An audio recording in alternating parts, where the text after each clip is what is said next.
Everyone out of the stagecoach. This is a holdup. The following advertisements have been accused of trying to steal your money.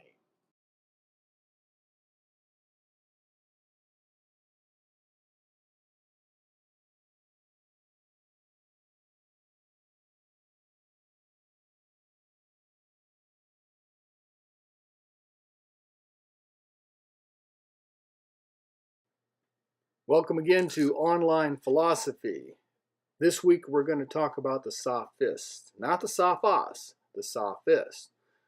The Sophos were wise men, proto-scientists who mixed science with philosophy. They were looking for the origin of life and a common source of all things. They were also concerned with ethics and virtue. The Sophists, on the other hand, rejected the wisdom of the Sophos, perhaps because of their contradictory answers as to the nature of the universe. The Sophists turned from natural science to the examination of human affairs. They threatened Greek society. They undermined religion. They undermined social order. They undermined government authority. Let's look at their threat to religion. Under ancient cosmology, the ancient world was ruled by mythology. The gods created man. The gods made the laws. The gods established the governments. But the Sophists rejected the gods and undermined the mythological system by suggesting natural explanations for previously assumed divine causations. So their threat was this. The gods were thought to supply basic needs. Dionysus brought you wine. Poseidon kept you safe in the water. Demeter made your crops grow well. But to dishonor the gods was to displease them and thus remove their blessing or bring their curse. The threat was the gods were thought to authorize government. The gods empowered the king to rule. To disobey the government was to disobey the gods. The Sophists taught that man invented the gods to explain the unknown. The government perpetuated the myth to control the masses. The Sophists were a threat to society, especially on their teaching of arete. That is spelled A-R-E-T-E. And it's a Greek word that means excellence, or the ability to manage your affairs and the affairs of the state. Up to the 5th century BC, it was believed that only the aristocracy possessed arete. Do you see the word arete in aristocracy? I do. It was inborn, thus only the nobility possessed it. The Sophists taught that arete results from training, not birth. So the threat is the aristocracy are not the only ones qualified to rule. A dynasty may not be the best course for a nation, and even a slave could rule well if taught well. The Sophists' teaching about civilization was a threat to society. Civilization, they said, is a human invention.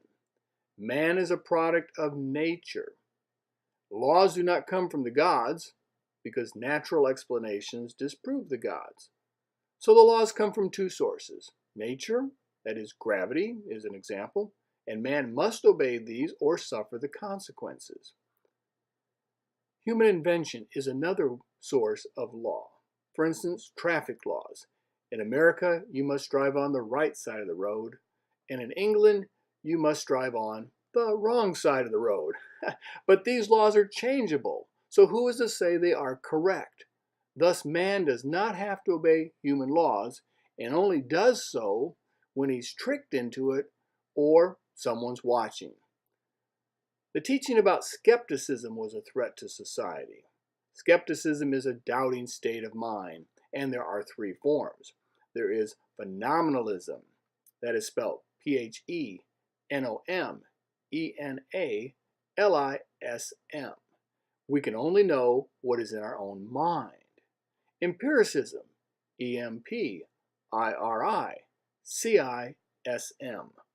We can only know what we know with our senses. And relativism, R-E-L-A-T-I-V-I-S-M. This is where the Sophists are going to major. Truth depends on our individual circumstances. So let's summarize these threats.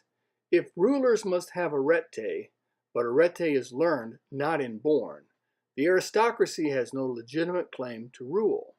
Even a learned slave could justly depose the king.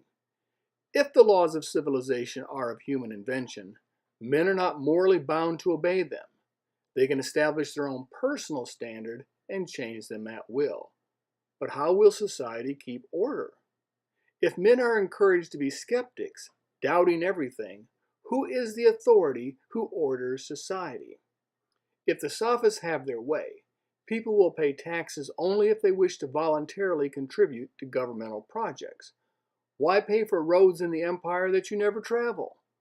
Murder would be a personal choice, not a violation of law. Anarchy would tear society apart. Yet the teachings of the Sophists were more dangerous than these threats to society. Their doctrine threatened the character of humankind. Well, do the assignments, and you'll know why I showed you pictures of ads that many people think are deceptive. Here's to a good week in philosophy.